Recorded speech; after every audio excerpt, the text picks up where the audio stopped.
Penjarahan rumah Menteri Keuangan Sri Mulyani Indrawati dan anggota DPR Ahmad Sahroni oleh sekelompok orang tak dikenal di tengah aksi unjuk rasa di Jakarta menjadi sorotan media internasional. Demonstrasi yang salah satunya menolak tunjangan rumah anggota DPR itu dinilai sebagai krisis politik terbesar di era pemerintahan Presiden Prabowo Subianto. 3 media internasional, AFP, Financial Times, dan The New York Times memberitakan peristiwa ini sebagai bagian dari rangkaian unjuk rasa yang meluas ke berbagai kota di Indonesia. AFP melalui artikel dengan judul Indonesian Finance Minister Home Looted as Protest Anger Grows menuliskan, rumah Sri Mulyani yang berlokasi di Tangerang Selatan dijarah oleh 2 gelombang kelompok tak dikenal pada Minggu 31 Agustus 2025 dini hari.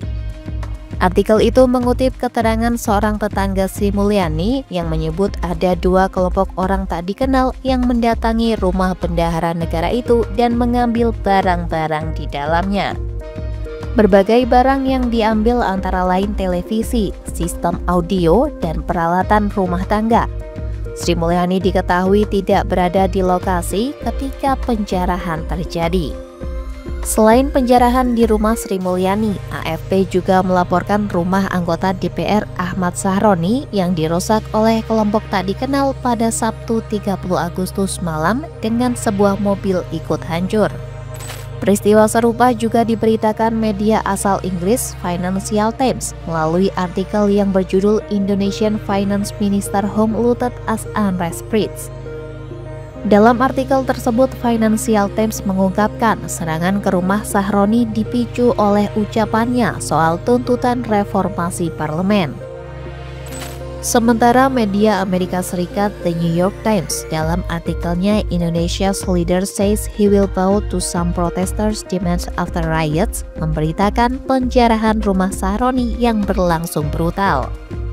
Berbagai barang mewah seperti tas, jam tangan, televisi, bahkan bathtub ikut digondol oleh sekelompok orang tak dikenal. The New York Times mengaitkan aksi itu dengan amarah publik akibat naiknya biaya hidup, pengangguran, dan kasus meninggalnya Afan Kurniawan, pengemudi ojek online yang dilindas mobil rantis Brimob. Selain menyoroti peristiwanya, media asing juga menilai penjarahan rumah Sri Mulyani dan Ahmad Sahroni menjadi simbol jurang antara rakyat dan elit politik.